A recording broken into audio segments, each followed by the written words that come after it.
लीजिए सुनिए मुंशी प्रेमचंद के लिखे उपन्यास कायाकल्प के 47वें भाग को मेरी यानी समीर गोस्वामी की आवाज में। 1 महीना पूरा गुजर गया और न अहिल्या ही आई न कोई दूसरा ही। शंखधर दिन भर उसकी बाट जोहता रहता। रेल का स्टेशन वहां से 5 मील पर था। रास्ता भी साफ था, फिर भी कोई नहीं आया। चक्रधर जब कहीं चले जाते तो वो चुपके से स्टेशन की राह लेता और निराश होकर लौट आता। आखिर 1 महीने के बाद तीसरे दिन उसे एक पत्र मिला, जिसे पढ़कर उसके शोक की सीमा न रही। अहिल्या ने लिखा था, मैं बड़ी अभागनी हूं। तुम इतनी कठिन तपस्या करके जिस देवता के दर्शन कर पाए, उनके दर्शन करने की परम अभिलाषा होने पर भी मैं हिल नहीं सकती। 1 महीने से बीमार हूं, जीने की आशा नहीं। अगर तुम आ जाओ तो तुम्हें देख लूं, नहीं तो ये अभिलाषा भी साथ जाएगी। मैं कई महीने हुए आगरे में पड़ी हूं, जी घबराया करता है। अगर किसी तरह स्वामी जी को ला सको तो अंत समय उनके चरणों के दर्शन भी कर लूं। मैं जानती हूं वो ना आएंगे, व्यर्थ ही उनसे आग्रह न करना, मगर तुम आने में एक क्षण का भी विलंब न करना। शंखधर डाकखाने के सामने खड़ा देर तक रोता रहा। माताजी बीमार है। पुत्र और स्वामी के वियोग से ही उनकी ये दशा हुई। क्या वो माता को इस दशा में छोड़कर एक क्षण भी यहां विलंब कर सकता है?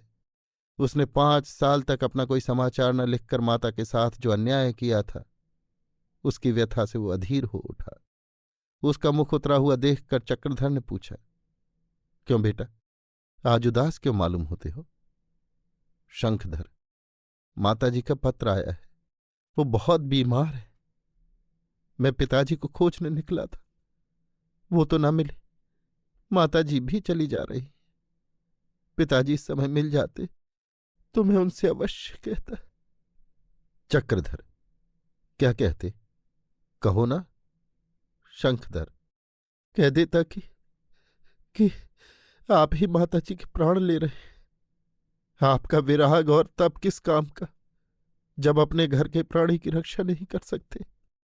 आपके पास बड़ी बड़ी आशाएं लेकर आया था, पर आपने भी अनाथ पर दया न की। आपको परमात्मा ने योग बल दिया है।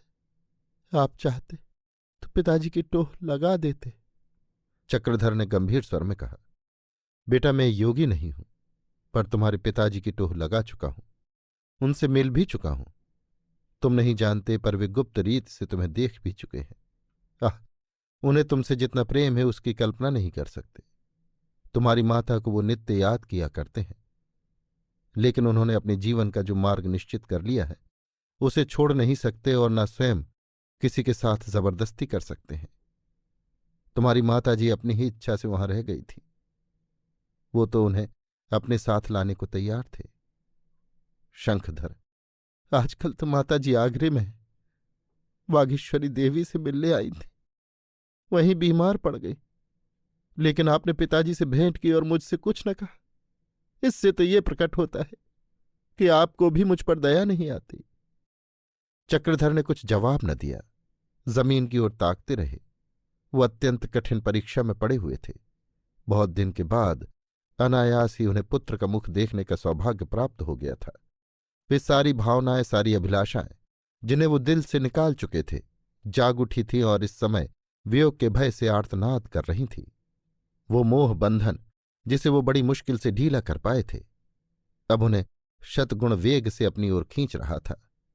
मानो उसका हाथ उनके अस्थि पंजर को चीरता हुआ उनके अंतस्थल तक पहुंच गया है।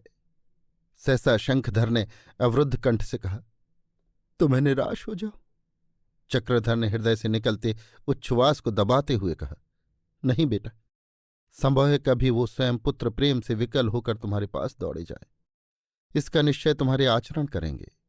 अगर तुम अपने जीवन में ऊंचे आदर्श का पालन कर सके तो तुम उन्हें अवश्य खींच लोगे। यदि तुम्हारे आचरण भ्रष्ट हो गए तो कदाचित इस शोक में वो अपने प्राण दे दें। शंखधर, आपके दर्शन मुझे फिर कब होंगे? आपका पता कैसे मिलेगा? यद्यपि मुझे पिताजी के दर्शनों का सौभाग्य नहीं प्राप्त हुआ, लेकिन पिता के पुत्र प्रेम की मेरे मन में जो कल्पना थी, जिसकी तृष्णा मुझे 5 साल तक वन वन घुमाती रही, वो आपकी दया से पूरी हो गई। मैंने आपको पिता तुल्य ही समझा है और जीवन पर्यंत समझता रहूंगा। ये स्नेह, ये वात्सल्य, ये अपार करुणा मुझे कभी न भूलेगी। इन चरण कमलों की भक्ति मेरे मन में सदैव बनी रहेगी। आपके दर्शनों के लिए मेरी आत्मा सदैव विकल रहेगी और माताजी के स्वस्थ होते ही मैं फिर आपकी सेवा में आऊंगा। चक्रधर ने आर्द्र कंठ से कहा, नहीं बेटा, तुम ये कष्ट न करना। मैं स्वयं कभी कभी तुम्हारे पास आया करूंगा। मैंने भी तुमको पुत्र तुल्य समझा है और सदैव समझता रहूंगा। मेरा आशीर्वाद सदैव तुम्हारे साथ रहेगा। संध्या समय शंखधर अपने पिता से विदा होकर चला। चक्रधर को ऐसा मालूम हो रहा था मानो उनका हृदय वक्षस्थल को तोड़कर शंखधर के साथ चला जा रहा है। जब वो आंखों से ओझल हो गया तो उन्होंने एक लंबी सांस ली और बालकों की भांति बिलख बिलख कर रोने लगे। ऐसा मालूम हुआ मानो चारों ओर शून्य है। चला गया वो तेजस्वी कुमार, चला गया जिसको देखकर छाती गज भर की हो जाती थी और जिसके जाने से अब जीवन निरर्थक व्यर्थ जान पड़ता है। उन्हें ऐसी भावना हुई कि फिर उस प्रतिभा संपन्न युवक के दर्शन न होंगे। अभी आप सुन रहे थे मुंशी प्रेमचंद के लिखे उपन्यास कायाकल्प के 47वें भाग को मेरी यानी समीर गोस्वामी की आवाज में।